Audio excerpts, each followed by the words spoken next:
Hey, today we're gonna talk about the effects of legalizing cannabis and prostitution in a given economy. Haven't you guys ever wondered what would be the economic and social implications of implementing such a decision? That's exactly what we're gonna do today. Let us start by looking at the example of legalization of cannabis in Colorado.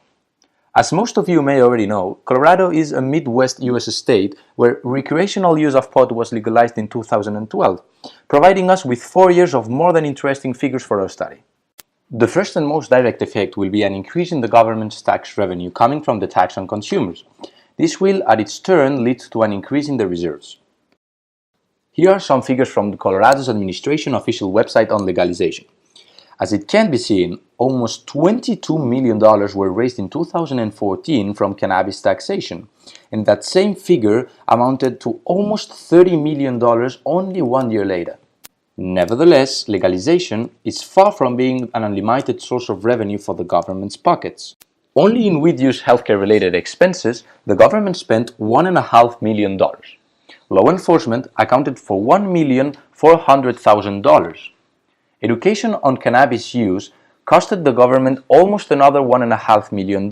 And finally, regulation proved to be the most expensive feature with $2.5 million of cost. So healthcare, added to enforcement, plus education and regulation, account for a total of almost $7 million of cost. That's quite expensive, isn't it? Well, let us do the math then.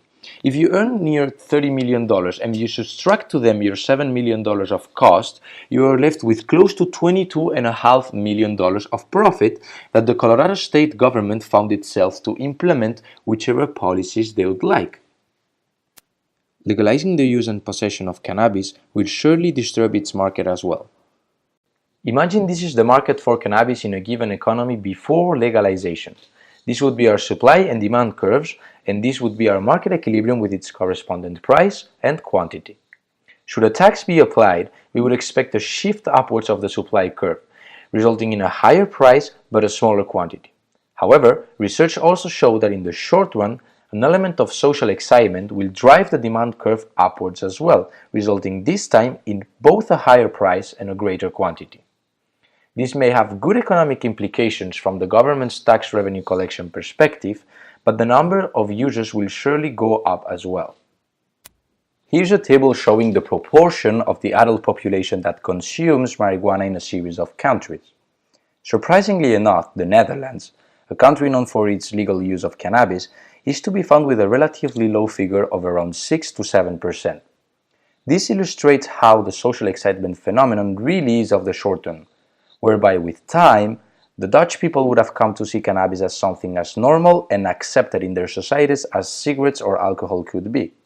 All in that, what can certainly be said is that legalization is a very controversial issue posing both great benefits and dangerous risks. It is up to each society to decide whether if they want to prohibit or permit. Now it is time to change the subject. We're going to talk about legalization of prostitution in the Netherlands. But this is a more complicated topic.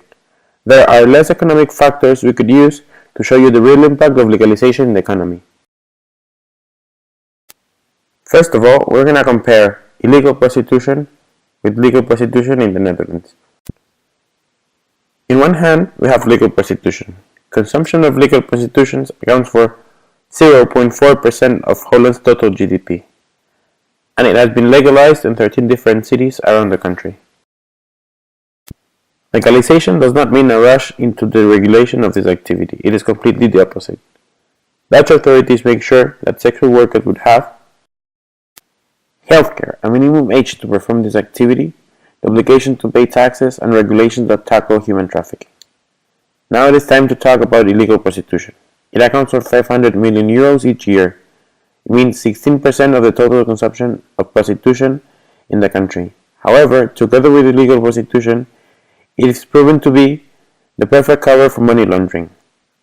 So now it's time for you to draw your own conclusions regarding legalization of weed and prostitution using the example of Colorado and Holland.